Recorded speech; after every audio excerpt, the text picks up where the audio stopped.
In the 20th century, oil shaped the destiny of nations. Wars were fought, alliances were built, economies were destroyed over black gold, that is oil. But in the 21st century, a new energy race has begun. And this time, it's not about oil, it's about energy sovereignty. Hello everyone, welcome to my channel, Gold UPSC. And here we are going to talk about this article, which is about energy sovereignty as well as security, obviously. So here, first of all, we'll understand that what is energy sovereignty.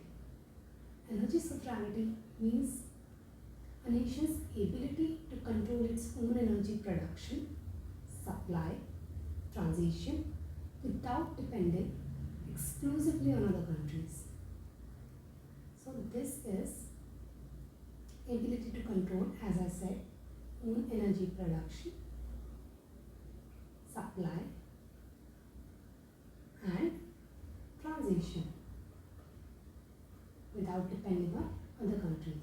So as you can understand from the word sovereignty itself, right? So this is it. So in a world where we are shifting towards renewables and green technologies, this has become the new source of power and security. And hence we are talking about energy sovereignty.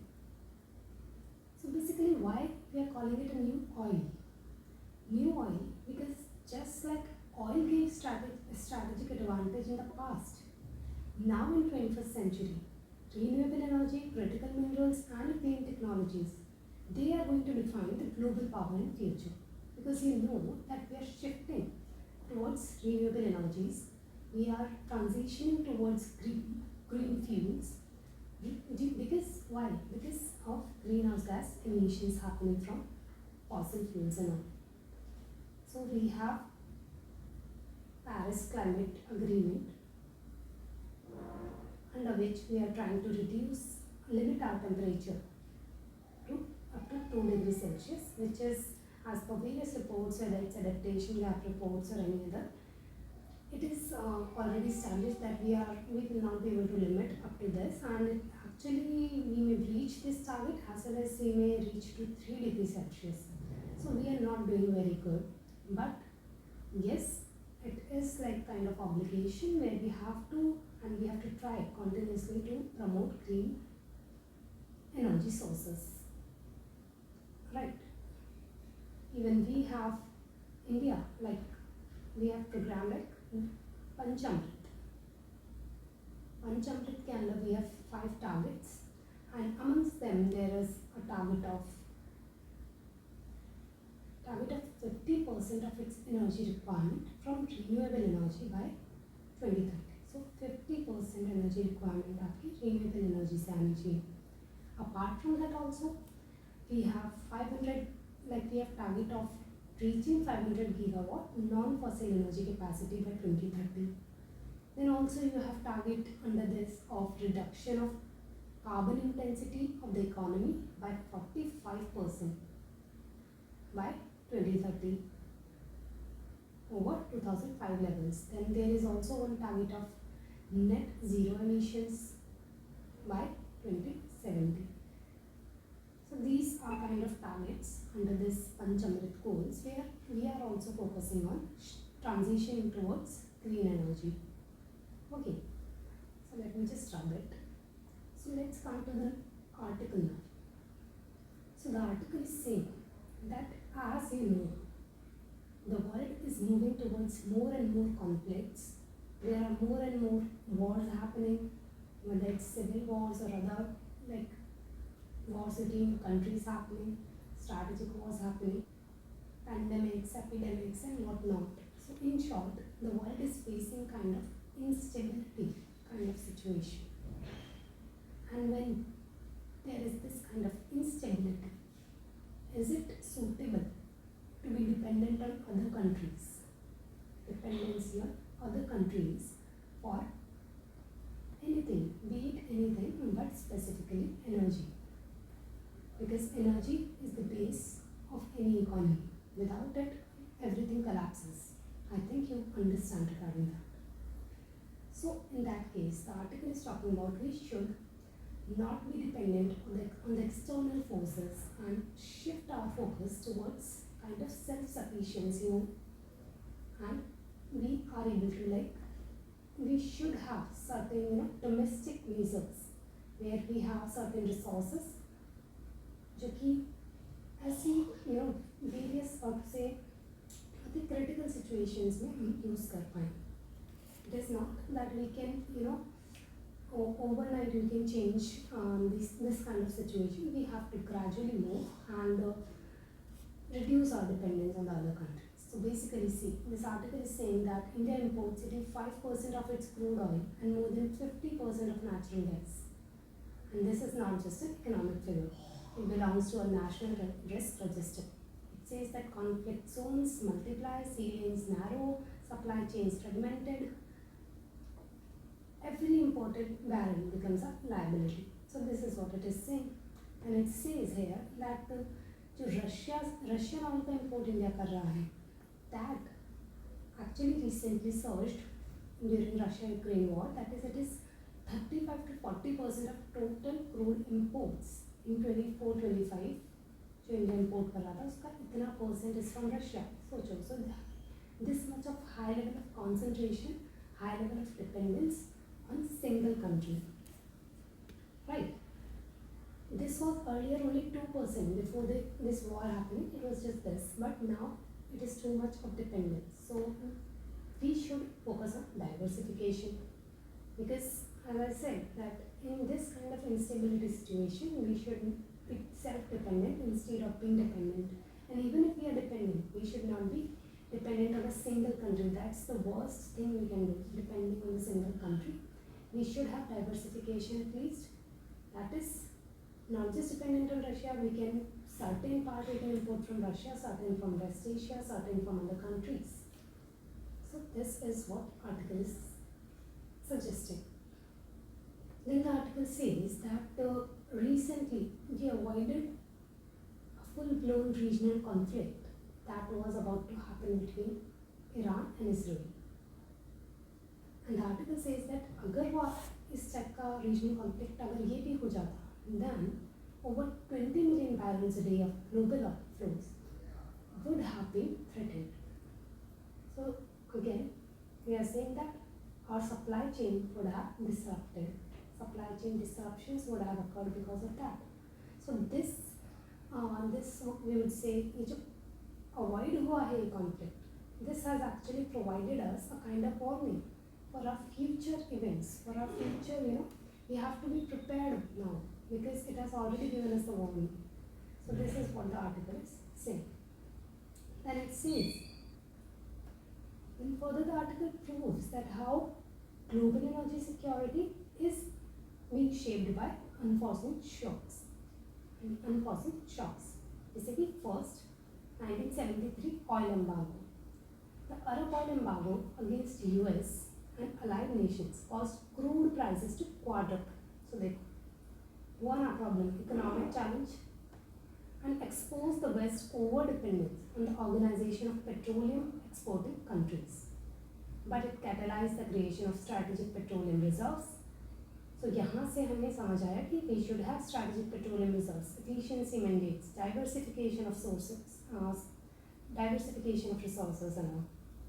Then second, it is saying that another example, 2011 Fukushima nuclear disaster, which was induced due to tsunami. This triggered a global crisis of confidence in nuclear power. However, with emissions and all का issue जो चल रहा है उसकी वजह से nuclear power is again regaining. It is being supported. Then the third, 2021 Texas freeze. यहाँ पे extreme cold की वजह से gas pipelines were frozen and disabled wind turbines in energy-rich Texas. हो गया ना problem. So not just instability, but also आप देखोगे कि climate is also impacted. So you cannot be reliant on them as well, right? So the event underscored the limits of systems built for cost efficiency. उसके ऊपर भी हमें अब अगर ऐसा हो चुका है तो we should be ready कि future में we should as in over world over हम बात कर रहे हैं, other countries should be ready that इस type की situation अगर होती है तो they should be prepared in advance कि हमें भी क्या करना है.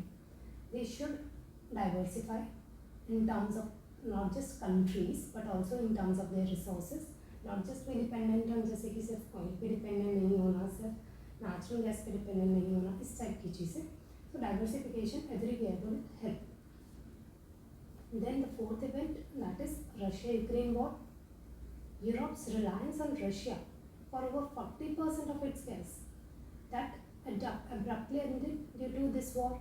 Russia actually did what? It did weaponization of energy, and this again can be happened again.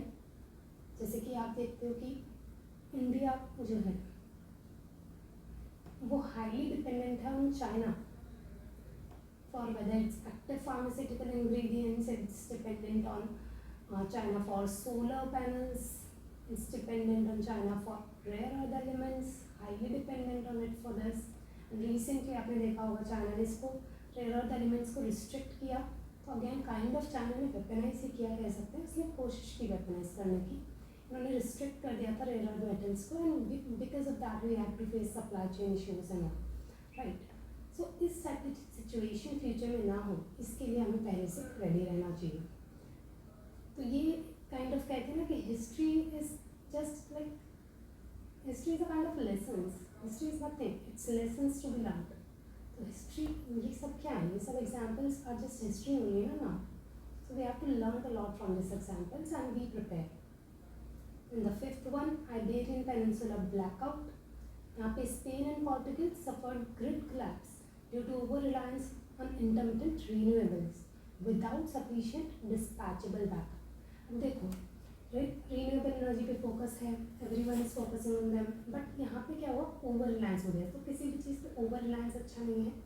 Renewables है, अच्छी बात है, बट उसके साथ साथ you must have other resources, other type of resources as well, which was not in the case of Spain and Portugal, and they had to face grid collapse. So the lack of inertia in the grid exposed the risk of phasing out conventional capacity too rapidly. So basically, we have seen that how the energy security is being shaped by shocks. Various shocks has happened in the recent past only. It's not बहुत ही पहले की history भी नहीं है. It's just recent past, right? So yes. Then the article says that despite the rhetoric of global energy transition, like too much of focus on phase out of fossil fuels and all, so आपको पता होगा कि India does not support phase out, but we support phase down. ठीक है, phase out is totally like reducing, totally आप उसको खत्म कर दो, but phase down is gradually आप slow down करो उससे. तो हम phase down पे हम फेज डाउन को हम सपोर्ट करते हैं. तो यहाँ पे ये कह रहे हैं कि फॉसिल फ्यूल्स स्टिल आप देखोगे 80% of global primary energy demand को मीट करता है. More than 90% of transportation runs on hydrocarbons. जबकि आप देखोगे अगर solar and wind they are, हालांकि इनका भी आप देखोगे कि थोड़े थोड़े धीरे धीरे तेज़ी से बढ़ रहे हैं, but still 10% of the global energy कोई मतलब इनका जो शेयर है वो सिर्फ इतना ही है. So what is that? This is showing that we have to be reliant on we can say fossil fuels. We have to, we cannot gradually shift. We should not have that sudden shift. Gradual shift होना चाहिए. Shift should not be sudden. It should be gradual shift from fossil fuels towards renewable energy.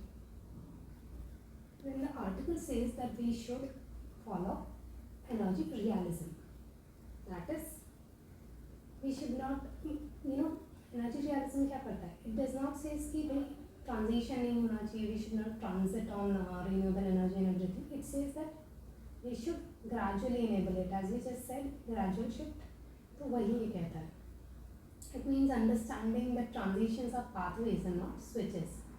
We should have enough backup support in case Spain and Portugal जैसे कि over reliance थे, over relied थे और renewable energy, तो इस तरह के over reliance ना होके we should be realistic way में हमें सोचना चाहिए. Then फिर ये बात करते हैं कि energy sovereignty doctrine जो है वो इंडिया को फॉलो करनी चाहिए, and that should be guided by what? That is domestic capacity, diversified technology and resilient system. इन पे हमारी जो एनर्जी सॉवरेनिटी डॉक्ट्रिन है उसका फोकस इन चीज़ों पे होना चाहिए, क्योंकि हम अभी बात कर रही हैं इस सब के बारे में, राइट। देन इट सेज इसके जो फाउंडेशनल पिलर्स हैं वो 5 फाउंडेशनल पिलर्स होने चाहिए। क्या? First is coal gasification. तो आपको पता है इंडिया का जो कोल है that is not qualitatively that good, but अगर हम उसका गैसिफिकेशन करें into syngas, methanol, hydrogen and fertilisers वगैरह, then we can use it effectively. तो वो कोल गैसिफिकेशन भी हम कर सकते हैं। There is India has over 150 billion tons of coal reserves, so we can utilize it in that manner with the help of technologies, transition happening and everything. Then second, use of biofuels. There is a ethanol blending program under which 20% blending by 2025, and this has even led to forex savings. Recently, the reports have told that it has led to foreign savings because our dependence on fuel or dependence on imports of fuel has reduced, और उस पर हमारा जो है import bill बढ़ता था पहले, but अभी अगर डिपेंडेंस कम हो गई है तो the forex outgoings will reduce. We have various programs in that direction like CETAT and CBG. And the third is nuclear or zero carbon base load, that is nuclear energy पे focus. अभी हमारा जो nuclear footprint है India का that is just 8.8 gigawatt. It constitutes just 2% of our total energy का जो share है उसमें 2.2% ही ये contribute करता है.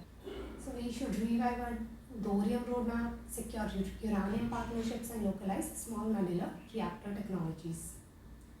Then we have to focus on green hydrogen technologies. Then fifth, we have to pump hydro storage or inertia backbone. It complements renewable energy and provides the inertia missing in wind and solar heavy systems.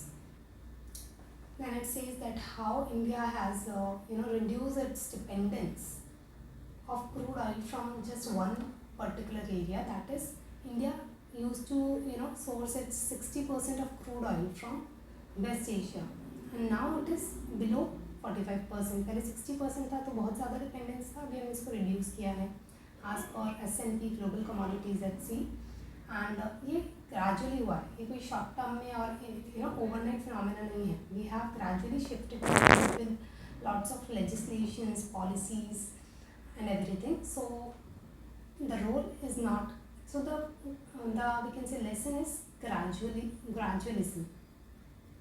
Gradually we have to shift, we have to work, and gradually everything will work out. And at the end the article says that 21st century will not be defined by new oil discoveries, it will be defined by nations that can secure, store and sustain their energy without fear or favor. India's strategy must blend ambition with realism.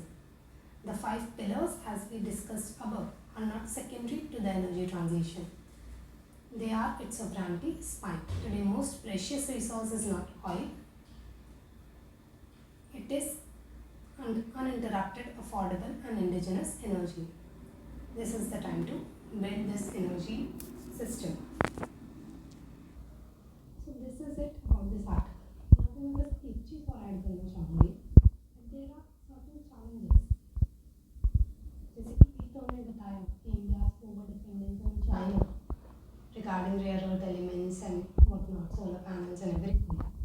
Then also there is supply chain risk regarding semiconductors, EV batteries and everything, right?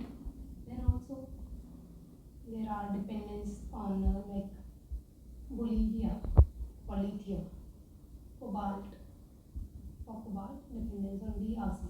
So these are also the countries on which dependence lies. Then there are also the challenge of inequality. Inequality in the sense that, okay, sorry, let me write it. Inequality. मैं पूरा नहीं लिख रही क्योंकि already video काफ़ी लंबा हो चुका है, ठीक है.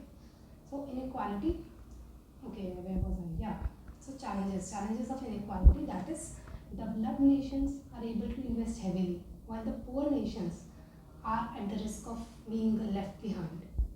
So भाई आपको पता होगा क्लाइमेट फाइनेंस एंड एवरीथिंग के बारे में जो हम बात करते हैं, वहाँ पे हम टेक्नोलॉजी ट्रांसफ़र, फाइनेंस ट्रांसफ़र की बात करते हैं, तो बट वो हो नहीं रहा है, and because of that there is lot of inequality in the world.